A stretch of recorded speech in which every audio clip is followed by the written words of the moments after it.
Good morning to you. Welcome to the Morning Shift with Ann. What's up? Today we're going to talk about emotional response.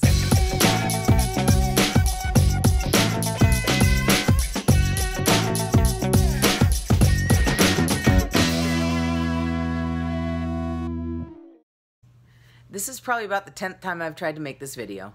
And I know that when it's a subject I'm still kind of struggling with, that I have to make it like 30 times before I ever get one that I feel like I can put out there. So I'm dealing with this. I'm noticing that I have a tendency to have emotional responses to people. I never really defined it before. I used to just say I had a bad temper. I don't want to have a bad temper anymore. I'm too old for that. So I'm working on it, on my emotional responses in not only my personal life, but in my business life. So I'm working with a counselor. She's my therapist. Her name's Misty Rainwater. Isn't that the greatest name ever in the history of the world? I love it.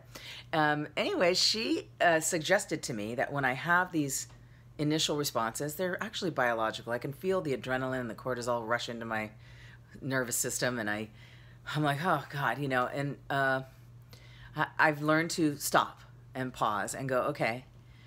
I mean, I'll react initially, and then I'll be like, okay, stop. I want to stop and reacting initially. And she suggested, in order to help me with that, to take out a piece of paper and a pen and write out the feelings that I'm having.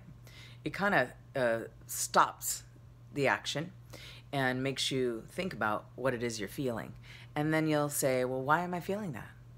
What in my paradigm and in my habitual behavior is causing me to feel that way? And then, write it all out and be detailed about it, and then take a walk.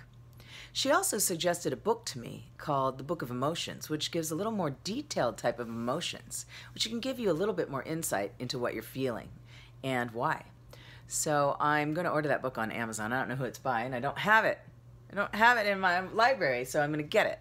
And when I do, I'll share it with you. I thought I could read some of it because I was reading it today. I was like, wow, this is cool. So are you one who responds? I think a lot of people are very emotionally responsive. Some people hold those emotional responses in. They just don't show it at all. Some people, it comes out explosively. It used to be that way for me. Or, it's like anger. And some people get sad and hurt and they go within. And some people don't care. They're like, whatever. I'm not listening to that. And I wish I was more like that, actually. But that can also cause problems because it's like, it seems callous or whatever, or it just, not empathetic to others. So the next time you have an emotional response, try writing it out and see how that makes you feel, if it helps with the reactionary part of it, and you can give a better response and maybe, come back in a more calm and tempered manner rather than, flying off the cuff or whatever, or starting to cry, or, something like that. What do you think about that? Do you have issues with emotional response? How do you contend with it? What are some of the things you do to cope? I'd love to hear that. Please make a comment below, or if it's on Facebook, make a comment on Facebook. Also, if you'd like to hear from me in your email me at morningshiftwithann. I think it's themorningshiftwithann @gmail.com. And I can also send text messages. I'm working on putting out a group text. And if you're not one to go on social media, that's one way you can get the Morning Shift in on your phone, or you can get it in your inbox. So I hope to hear from you, and I hope this gives you some food for thought for the day. And I'll see you next time on the Morning Shift with Ann. Take care.